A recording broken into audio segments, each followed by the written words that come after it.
prépare la cuisine à boire. Oui, en fait, on fait un petit punch, une petite recette originale. Charles Dickens, 1850, et c'est à base de gin Hendrix, donc un gin en fait écossais, aux essences de concombre et de rose, sur lequel on rajoute en fait du jus de citron, du jus d'orange, du sucre brun, pas du sucre blanc mais du sucre brun, de la cannelle, coup de girofle, miel. On a en fait aussi du madère, très important. Donc c'est une concoction en fait en 1850-1900. Il y a beaucoup d'auteurs, beaucoup d'écrivains qui faisaient des recettes en fait uniquement à base de gin, de punch, et non pas à base, souvent quand on pense au punch, c'est souvent rhum, alors que là c'est pour le coup c'est vraiment à base de gin.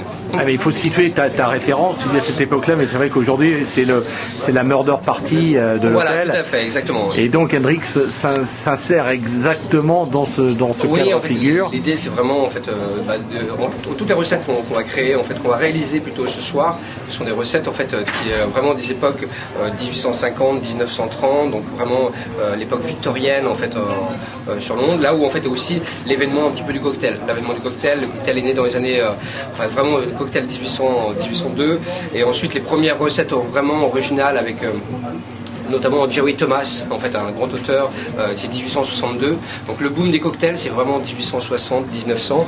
Et c'est vrai qu'Hendrix correspond tout à fait aussi à l'esprit de l'hôtel. Hein.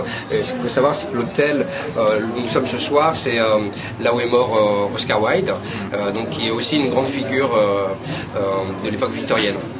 Ouais, alors les cocktails servis ce soir par exemple. Alors ce soir il y a plusieurs, d'une part en fait il y a le Hendrix Hot Gin Punch, donc qui est un punch chaud, donc à base de Hendrix, mais de vin de Madère et d'épices.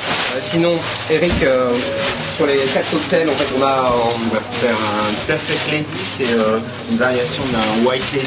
C'est une recette qui date de 1930 qui vient du Savoy à Londres, qui est la même recette qu'un White Lady, donc gin, jus de citron, et au lieu de mettre du cointreau dans cette recette, on utilise de la crème de pêche.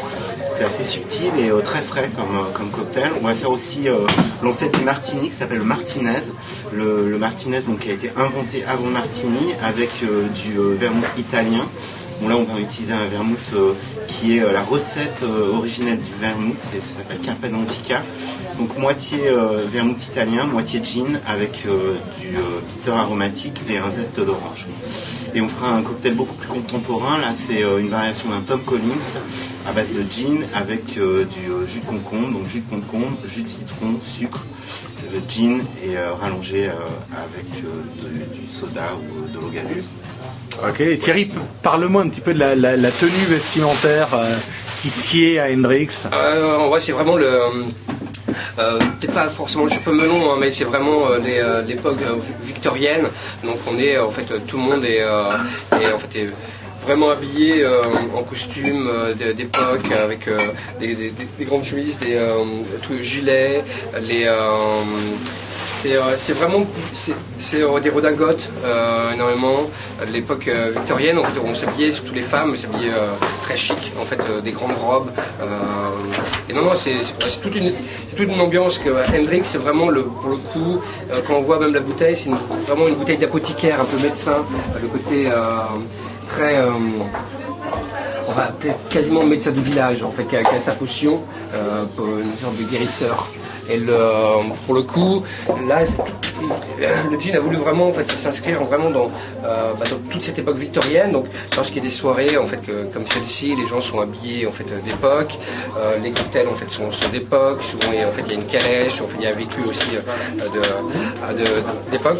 Ce qui nous intéresse, c'est de recréer en fait, un environnement, de rentrer dans l'histoire. Souvent, c'est pas uniquement pour boire un cocktail, mais c'est aussi pour voyager, pour rentrer dans une culture et échanger.